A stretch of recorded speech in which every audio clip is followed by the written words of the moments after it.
Hey guys, I'm Matthew Mess from theartofhappiness.com, and this will be my follow-up video to the series I'm making currently about the 4 major things we need to focus on if we want to be happy.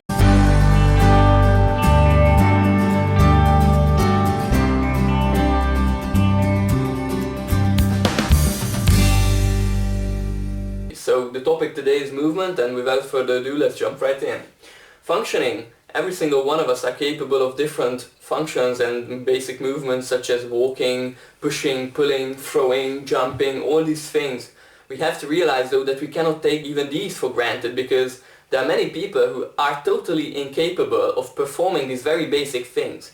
And this is due to them abusing their body and neglecting them for such a long time. So really none of us wants to end up in that situation, let's be honest, so we have to take care of ourselves.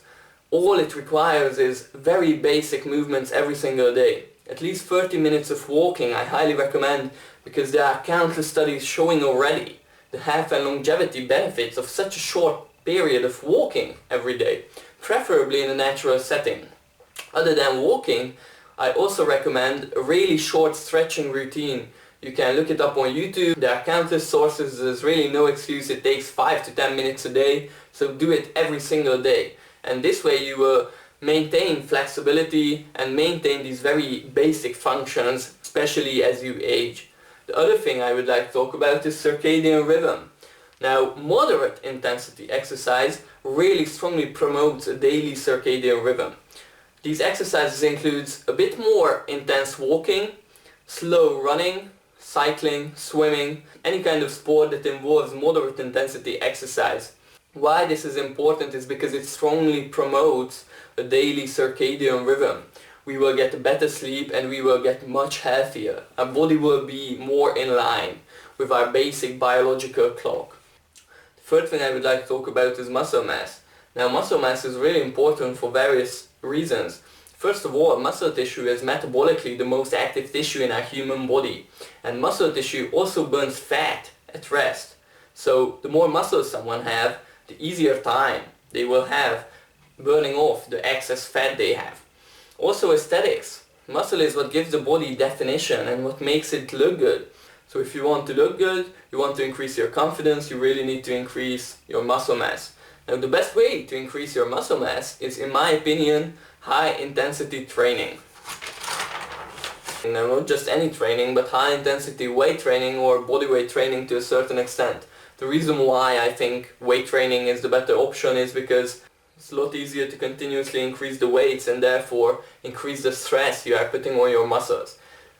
This is important because, remember, the only reason you are building any muscle at all is because you are putting a certain stress on your system, and your body sees this stress as a life-threatening situation.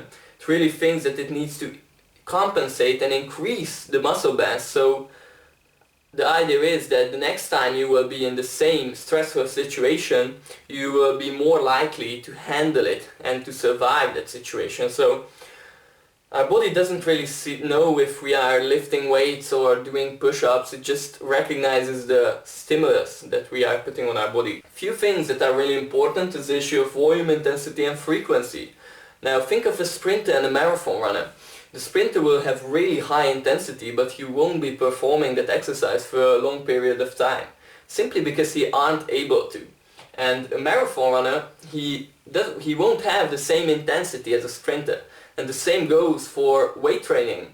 You either have high volume or high intensity, you cannot have both.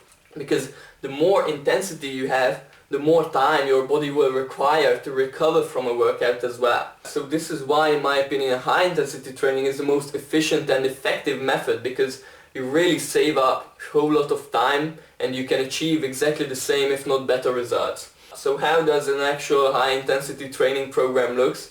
Well, you really need to perform only a few compound multi-joint exercises. The reason for this is because for natural lifters, and by natural I mean you aren't ingesting exogenous hormones, you rely on your own hormone production, you really need these compound exercises because studies show that these really help to release these highly anabolic male hormones, mostly testosterone and growth hormone.